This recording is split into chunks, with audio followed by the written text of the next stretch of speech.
welcome in on a Monday, November 26th.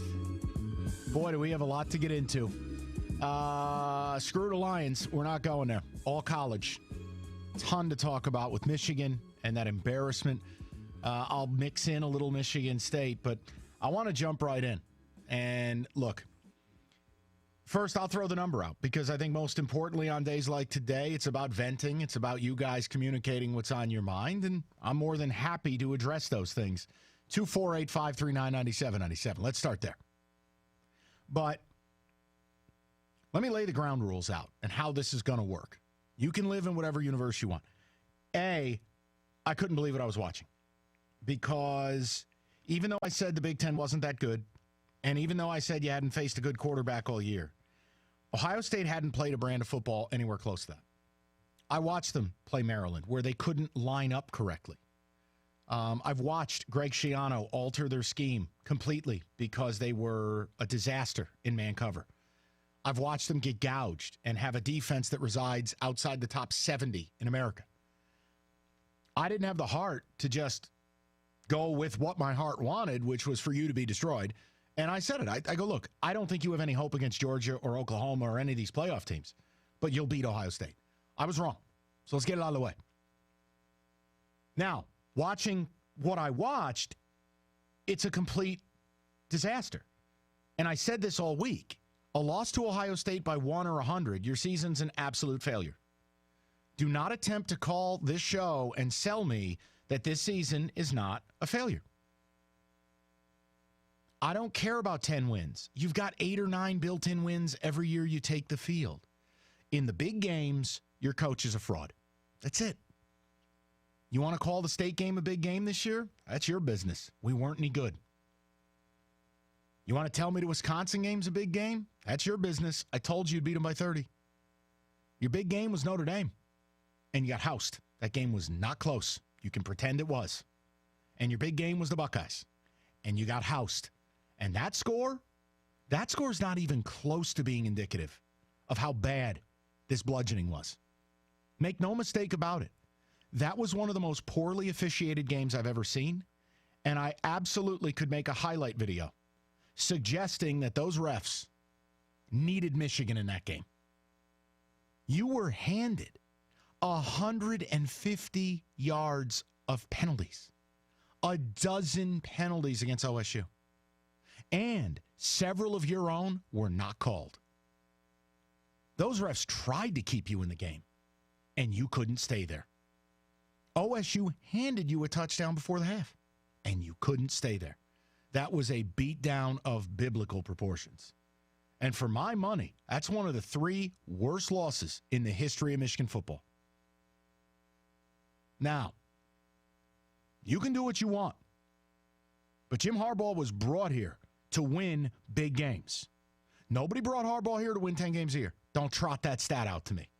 Nobody brought Harbaugh here to pound on Minnesota. You didn't bring him here for sleepovers. You didn't bring him here for revenge tours.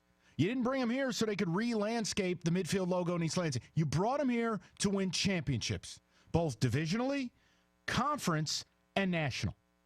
He is 4 years deep. He has won nothing. 0. Nothing.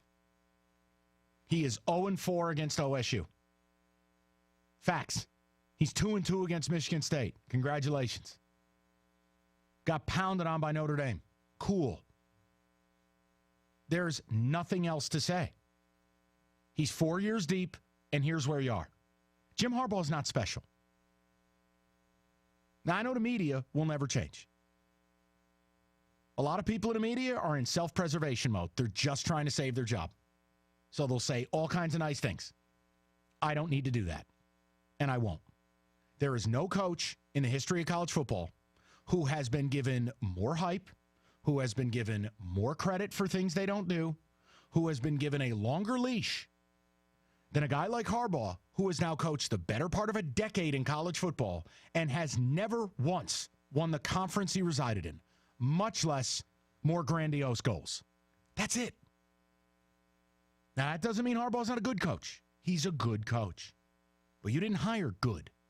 You didn't pay $7-8 million a year plus that free, interest-free life insurance policy loan you give him, okay?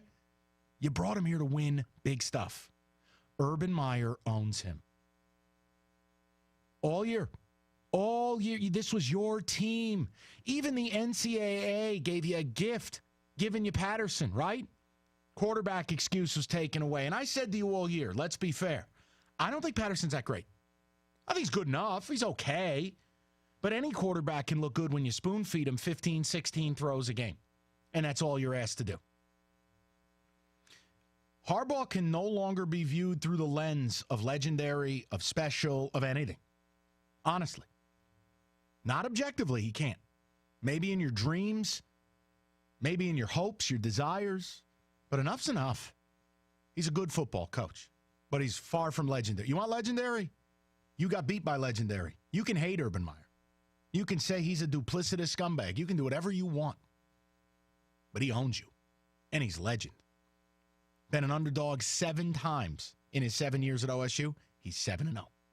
He's 81-9. He's won a national title. He's competed for national titles. He's been to the playoffs. That's a legend. What you hired is a nutcase who plays dress up like he's in 1968. That's what you hired. You're a good football coach. He ain't great. Great coaches, 4 years deep at a football factory like Michigan, you win something. You basically got John Cooper in retro glasses. Cool. Good for you. And as far as that game Saturday, look, it had Harbaugh's fingerprints all over it. I said after the Notre Dame game, please just recuse yourself from the offense. Stay out of it. Let your people do their thing. What did we see again? Very similar, right? We're going to play man ball. We're going to play keep away. We're not going to attack vertically. All the RPO stuff that you were all touching yourselves over like it was new. I mean, it was new here, but it's not new in America. Where was it? Where were the wrinkles we were promised? And defensively, you do what you want to do. Dr. Blitz, here's the deal. This is the dirty secret about Dr. Blitz. When he faces a real quarterback or he faces an offense that has athletes, he gets beat. That's a dirty secret with Don Brown and his mustache. He gets beat. What, Don? You didn't know Ohio State was going to run some crossing routes on you? Oh, the rest of America did. What was your grand adjustment after the first time, the second time, the third? Oops, wait, that one ended up in the end zone. First drive, they rammed that concept down your throat 3 times in the same drive. Touchdown. You got slow linebackers trying to cover guys. Like, did Don Brown watch film? Did anyone watch film? Did anyone have an idea of what Ohio State would try to do? Hey, by the way, did Rashawn Gary play Saturday? Because I catch a lot of heat for saying the kid is nowhere near as good as you say he is. Did he play?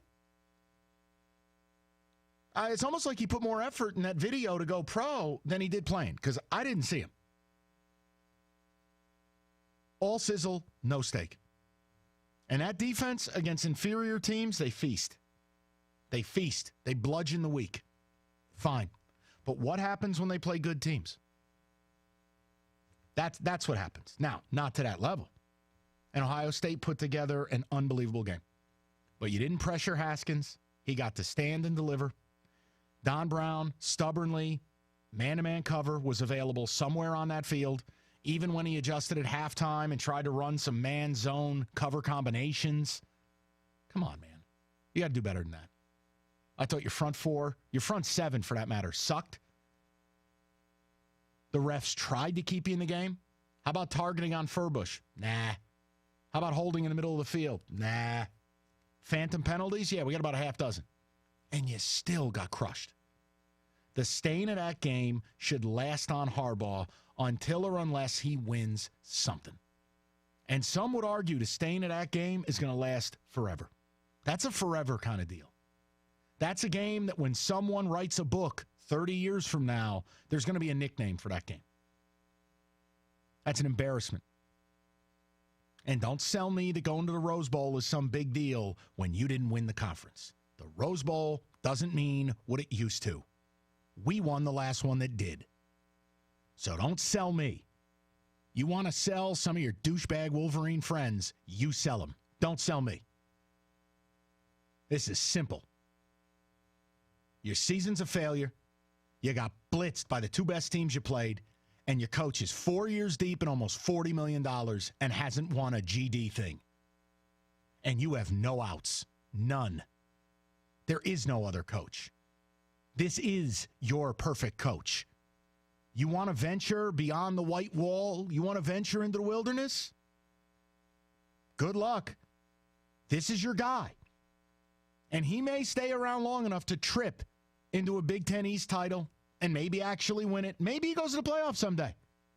But that is not what you hired. You hired someone to get you to the promised land. And in the biggest games, he can't do it. He just can't do it. 248-539-9797. I got a ton of thoughts. I don't think I need to throw out some amazing question. You want to vent? Vent. You want to question? Question. You want to make a bold statement? Do it. But where you're at with your program and where you're at with your coach is a fascinating point in Michigan football history because there is no out. You've switched 1 million assistants. You've spent millions of dollars. You got your perfect coach. There is nothing else. This is kind of who you are. It's 15 years, no wins of any note, no conference titles, no trip to Indy, no trip to the playoff, and OSU slaps you around. It's truly embarrassing. At what point is it not a rivalry anymore? What is it, 14 out of 15? It's not a rivalry. That's a reckoning every year.